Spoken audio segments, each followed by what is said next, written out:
चायला एका झटक्यात निकाल असा लावायचा असतो. तुला काय वाटलं रे? पोरींची जात म्हणजे गरीब गाय, कधीही वेसण धरावी आणि दावणीला नेऊन बांधावी. हे सहज समजा तुम्हाला. राजे ना तुम्ही. राजे. लायकी आहे का रे तुझी त्यांचं नाव घ्यायची? राजांसारखी दाढी वाढवली, भगवी चंद्रकोर लावली म्हणजे राजे? काय ठाऊक रे तुला राजांबद्दल?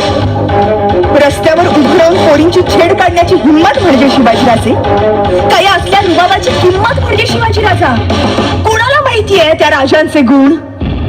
ज्या काळात बाईची अब्रू भर रस्त्यात लुटली जात होती, सहज घराबाहेर पडलेली तरणी ताठी पोर घरी येईल की नाही याची शाश्वती उरली नव्हती. पातशाही सल्तनतीची पदं मिळवण्यासाठी स्वतःच्या पोरी बाळींना यवनी जनानखान्यात कोंबणाऱ्या भेकडांची औलाद इथं राज्य करत होती. त्या काळात स्त्रीला मराठ्यांच्या देवाऱ्यातील देवता बनवणारा वीर होता माझा शिवाजी राजा. तिच्या अब्रूसाठी रांझ्याच्या पाटलाचे हात पाय तोडणारा माझा शिवाजी राजा. कल्याणच्या सुभेदारच्या रूपवती सुनेला आई मानून पाठवणी करणारा एकमेव वीर होता माझा शिवाजी राजा. शिवाजीचा इतिहास अभ्यासक्रमात नाही म्हणून वाचनात बांधून ठेवणाऱ्यांना काय कळणार शिवाजी? अशीच ती घटना कुणालाही ठाऊक नसलेली या कोल्हापूर भागातच निप्पाणी जवळ बेलवाडीत घडलेली, पण कुणाला माहित नाही म्हणून मातीतच दडलेली. ती घटना समजून घेतली ना तरी कळेल कोण होता शिवाजी राजा.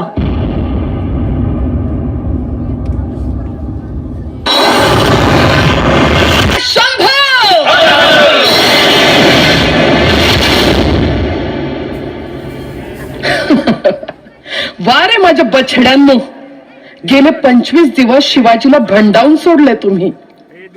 राजा म्हणतो ना तो स्वतःला. येईल आता आणखी काही दिवसात आमच्या समोर नाक घासत. सावित्री अक्का, एक बोलू काय म्या? बोल नारायणा. आमच्या सैनिकांची कर्तबगारी पाहून आज आम्ही खुश आहोत. आता काय हवं आहे ते सांग. सावित्री अक्का, मला एवढंच सांगायचं, स्वतःच्या ताकदीचा एवढा बी गर्व बरा नव. नारायणा अक्का, आज राग येईल तुम्हाला माझ्या बोलण्याचा, पर उद्या तुम्हाला पटल बघा ते. तुमचा तो उद्या आम्ही आजच आमच्या मुठीत बांधलाय. शिवाजी एवढा तकलादू राजा वाटतो काय तुम्हाला? मराठा मुलूक देव मानतोय त्याला. सावित्री अक्का, ज्यानं दिल्लीपती औरंगजेबाची नींद हराम केली तो शिवाजी आहे. तोच शिवाजी आज आमच्या समोर लाचार आहे. गेल्या 25 दिवसात आमच्याशी झुंज देताना आमच्या गढीचा एक टक्काही काढता आला नाही त्याला. अक्का, त्याला बी काय तर कारण असल. शिवाजी स्वतःहून आमच्या वाटेला गेला नाही. आपण कुरापत काढली त्याची. पुढे दक्षिण जिंकून ते रायगडाला परत चालला होता आणि वाटत त्याला गाठून आपण त्यांच्या गाड्यांचं बैल पळवून आणलं. हे बरं नव्हं अक्का? युद्धात बरं आणि खरं असं काही नसतं नारायणा. इथं जो जेता तोच नेता असतो. शिवाजी काल कोण होता याच्याशी आमचा मतलब नाही. आम्ही फक्त जाणतो आत्ताचा क्षण आणि तो आम्ही जिंकलाय. लक्षात ठेवा, झुंज देणं हीच वीरांची प्रतिष्ठा आहे. दाखवून देऊ आम्ही अखिल हिंदुस्थानास. बेलवडीची सावित्रीबाई देसाई सुद्धा इतिहास निर्माण करू शकते. जशी तुमची मर्जी. इथं माझीच मर्जी आहे. बोला शंभो, बोला शंभो.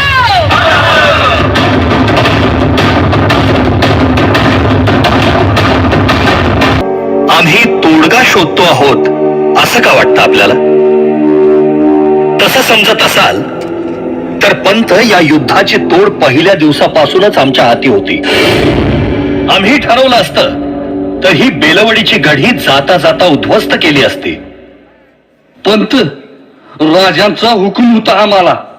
समोर लढणारी बाई हाय, तिच्यावर शस्त्र चालवलं तर मराठ्यांनी नारीचं राज्य उद्ध्वस्त केलं. यो कलंक लागल कपाळावर.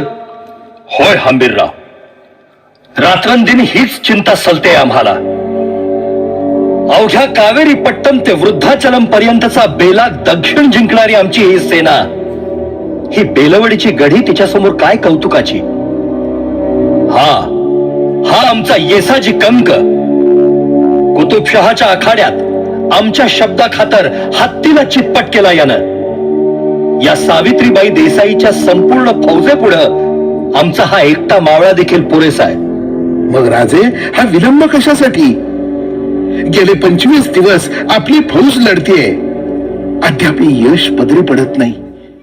दक्षिणेशी मिळालेली दौलत या युद्धावरच ओवाळून टाकायची की काय आपण? पंत, ऐसे खचून जाऊ नये. आम्ही आता वेगळा विचार करतो आहोत. ऐसे समजा की सावित्रीबाईंना आम्ही 25 दिवसाची संधी दिली. आता या उपर नाही. कुरापत त्यांनी काढलीये, त्याची शिक्षा त्यांना भोगावी लागेल. म्हणजे महाराज, आपण हल्ला करायचा? हंबीरराव, आपण आमचे जाणते सेनापती. युद्धामाजी भावनांची गल्लत करू नये हे आपणासही उमगावया हवे. समोर स्त्री आहे म्हणून शस्त्र न चालवावे तर महाभारतातल्या भीष्मासारखी गत होईल आमची. इथेच शरपंजरी पडावे लागेल आम्हाला. महाराज, हे करताना आपणास किती यातना होत आहेत जाणतो आम्ही. रघुनाथ पंत, त्या वेदनांची पत्रासही आम्ही ठेवत नाही. जखमांची आभूषणं मिरवायची हौस असते मराठ्याला. वाईट एवढंच की या जखमा आपल्याच लोकांनी दिल्या. अफजल खानाच्या फौजेतून आमच्यावर चालून आलेले आमचे चुलते मंबाजी राजे भोसले, खानाला जाऊन मिळालेला आमचाच सवंगडी खंडोजी खोपडा, आमच्यावर शस्त्र उगारणारे सुप्याचे मोहिते मामा यांनी तरी वेगळं काय केलं पंत? जगदंब जगदंब. पंत, भाऊबंदकीचा शाप आहे या मराठी रक्ताला, अगदी महाभारत काळापासून. सखोजीराव, जी राजे. जैसे जे असेल तैसे स्वीकारावे. भारी कलंक लागतो म्हणून विस्तव शेल्यात बांधू नये. उद्ध्वस्त करा ही बेलवडीची गडी आणि आपले चोरीस गेलेले सर्व सामान हिसकावून घ्या. हे राजे, असंच करतो. हे चला. जगदंब जगदंब.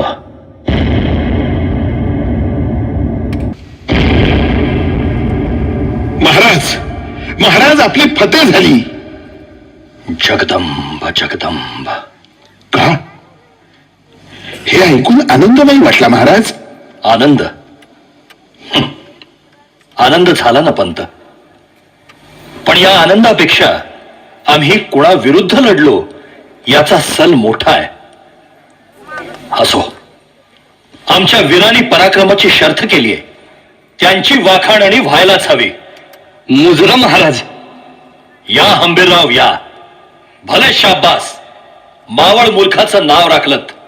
महाराज, आता पुढची मोहीम सुकर व्हावी.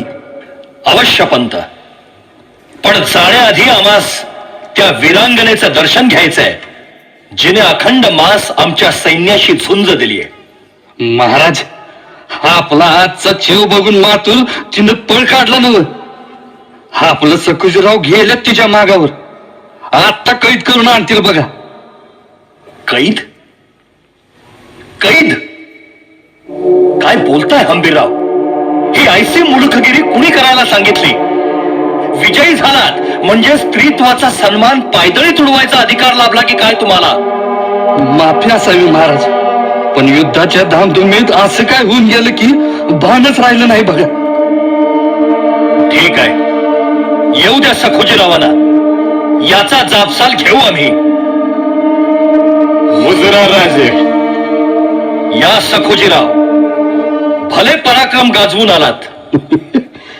राजे, बयांनी सुटली होती हट्टून म्हणून मागावर जाऊन घेऊन यावं लागले. सखोजीराव, यापुढे अदब सोडू नये. आज मराठी राज्यासाठी आपण भीम पराक्रम गाजवलात. जे गेल्या 25 दिवसात साध्य झालं नाही ते पळभरात मिळवलं, म्हणून ही कसूर माफ करू आम्ही. सावित्री अक्का, आम्हास जैशा आऊसाहेब तैशा आपण. आपणाकडून बदअमल झाला म्हणून आम्हास लढावे लागले आपल्याशी. तरीही आपल्या पायाशी आम्ही नम्र आहोत. आईच्या मायेनं. आई, कशाला त्या पवित्र शब्दाचा अपमान करतो आहेस? युद्धात विजय मिळवलेले उन्मादी राजे तुम्ही. आपल्या मदमस्त मुखात ही नम्र भाषा शोभत नाही. सावित्री अक्का, विजयी वीर झाला तरी त्याला शिंग फुटत नाहीत. तो माणूसच राहतो. आम्हीही आमचा माणूस पण सोडलेलं नाही. माणूसपणाची व्याख्या ही तुम्हीच ठरवावी. सगळे नीती नियम विजेत्यांना अनुकूल असतात. पराजितांच्या बायकांना बटीक बनवणं ही देखील नीतीच ठरते. अशा वेळी ही सावित्रीबाई तुझ्या समोर बटीक बनून उभी आहे राजा. तू ही मनसोक्त भोग घे तिचा. सोड अजून तुझी कोण बकबकलेली गिधाडं असतील तर तिच्या लाचार देहाचे तुकडे तोडण्यासाठी. हीच रीत आहे राजे, हीच रीत आहे. सावित्री अक्का, या असल्या रीतीभाती शिवाजी मानत नाही. स्त्री म्हणजे आमच्या देव्हाऱ्यातील देवता. त्या आदिशक्ती भवानीचं रूप आम्ही आपल्या ठाई मानतो. बस झालं तुझं हे ढोंग. एवढी नियत तुझ्या अंगी असती तर भोर रानात आमच्यावर हे वासनांध कुत्ते सोडले नसतेस तू. वासनांध कुत्ते? वासनांध कुत्ते म्हणजे सावित्री अक्का, काय झालंय? सखोजीराव, काय ऐकतो आहोत आम्ही? राजे, ते म्हणजे सखोजीराव, तुम्ही या देवींवर बलात्कार केलाय. बलात्कार केलाय तुझ्या या चांडाळ शिपायानं. जगदंब जगदंब. भर रानात आपली लुटली माझी. बोल राजा, कुठे गेली आहे तुझी ती नीतिमत्ता? आता कुठे गेली आहे? अहो साहेब, भवानी आई, हे काय घडलं? सखोजीराव, तू हे नीच कर्म करावस. काय वाटलं तुला? महिने झुंजणाऱ्या या वाघिणीची तू शिकार केली म्हणून तिची अशी विटंबना करण्याचा अधिकार तुला मिळाला. सखोजीराव, हरामखोर. सावित्रीबाई तैशी आपले शत्रूच आहे. त्यांच्या कुकर्माची सजा. कुकर्म? पंत, प्रत्येक जण आपलं सत्व जपत असतो. या स्वत्वासाठीच लढत असतो. इथं जिंकणारे सिकंदर ठरले म्हणून हरणाऱ्याचं मोल कमी होत नाही. आम्ही सत्ताधीश आहोत म्हणजे साक्षात ईश्वर नव्हे की प्रत्येकानं आमची सत्ता कबूल करावी. आम्ही हे स्वराज्य उभं केलंय ते या रयतेच्या कल्याणासाठी. ती रयतच इथं नाडली जात असेल तर पातशाही आणि शिवशाही यामध्ये फरक तो काय राहिला? नाही सकोजी, नाही. तुझा हा गुन्हा आमच्या लेखी क्षम्य नाही. राजे, एकदा माफी द्या. या मातीसाठी हवं तवा रगत सांडू आम्ही. राजे, रक्त सांडण्याची भाषा करणारा माफी मागत नसतो जीवासाठी. सकोजी, स्वतःच्या हाताने शिर उतरवून ते मातीत मिसळत असतो. जीवापेक्षा इब्रत मोठी असते. तीच इब्रत तू सोडलीस सखोजी. मग तुझा हा जीव काय कामाचा? राजे, आंबेरराव, जी राजे. आपलेल्या सळ्या घेऊन या हरामखोराचे अधिक डोळे काढा. आत्ताच्या आत्ता. ज्या नजरेनं परस्त्रीचा हव्यास ठरला ती बेचिराग होऊ द्या. राजे, आणि त्यानंतरही त्याला तैसाच तडफडत ठेवा. या बेलवडीच्या अंधार कोठडीत सोडू द्या जन्म तो. राजा, नाही राजा, नाही. माफी करा एकदा. राजा, माफी करा. घेऊन जा याला. राजा, माफी. राज, एवढी कठोर सजा? होय हंबीरराव, एवढी कठोर सजा. एखाद्या परकीय सुलतानानं आमच्या माय भगिनीच्या अब्रूला हात घातला असता तर आपण काय केलं असतं हंबीरराव? हेच केलं असतात ना? मग न्यायासनासमोर आप परका नाही. सवाल फक्त सावित्रीबाईचा नाही हंबीरराव, या मराठी मातीतल्या हरेक लेकीबाळीचा आहे. अल्लाउद्दीन खिलजीच्या वखवकलेल्या वासनेला बळी पडू नये म्हणून स्वतः जाळून घेतलेल्या हजारो राजपूत रमणींचे आत्मे आजही आक्रंदन करून आम्हा सांगतायत की राजे न्याय द्या, राजे न्याय द्या. आणि मग हाच न्याय असेल आमचा, या शिवाजीचा, हाच शिरस्ता शिवशाहीचा. असा शिरस्ता होता शिवशाहीचा. एक तो राजा होता लेकी सुनांच्या आबरूला जपणारा. आणि तुम्हीही राजे. भर रस्त्यात पोरींची छेड काढणं मर्दानगी वाटते तुम्हाला. यातून मग बळी जात राहतोच फुलेवाडीच्या एखाद्या पल्लवी बोडेकरचा. तरीही तुमची भूक शांत नाही. तिच्या बहिणीच्याही मागे छळ म्हणता. रोज मुर्दे पडतातच निर्भयाचे. कुठल्या तरी आड रानात टपून बसलेलेच असतात कोपर्डी मधले लांडगे. किती किळसवाणं. त्या देहाचे लचके तोडताना, तिच्या देहाचे जे हाल हाल करताना त्या हरामखोरांना आपली आई बहीण आठवली नसेल. बर करून सवरून तुम्ही नामा निराळे. तुझ्या वासनेची शिकार झालेली पोरगी मात्र मरतीये रोजच एक मरण. एकदा बलात्कार करून तुम्ही पारंगदा. तिच्यावर मात्र रोजच बलात्कार होत राहतो. लोकांच्या नजरेचा, किळसवाण्या प्रश्नांचा. तुझ्याच बाबतीत असं का घडलं? तुझीच चूक नाही कशावरून? तू कमी कपडे घालतेस, नटून थटून बाहेर जातेस, तूच नजरांना उत्तेजित करतेस. गरजच काय तुला मुलांशी मैत्री करायची? सारे दोष जणू तिचेच. दे या प्रश्नांची उत्तरं. आणि देता येत नसतील तर गप्प रहा. सोस मुकाट्यानं. बलात्कार झाल्यावर मेलीस तर तुझ्या जातीचं राजकारण करू, आणि जगलीस तर जातीचं नाक कापलंस म्हणून तुला मारू. सोसायचं हे सगळं. हो का? तिचे हात काय फक्त तुमच्या समोर जोडण्यासाठी आहे? याच हातात ती शस्त्र उचलू शकते. आणि आई भवानीची आण तुम्हाला सडेतोड उत्तरही देऊ शकते. या अशा पेलेल्या मिशांमध्ये नाही, या अशा वळलेल्या मुठीमध्ये आहे माझा शिवाजी राजा.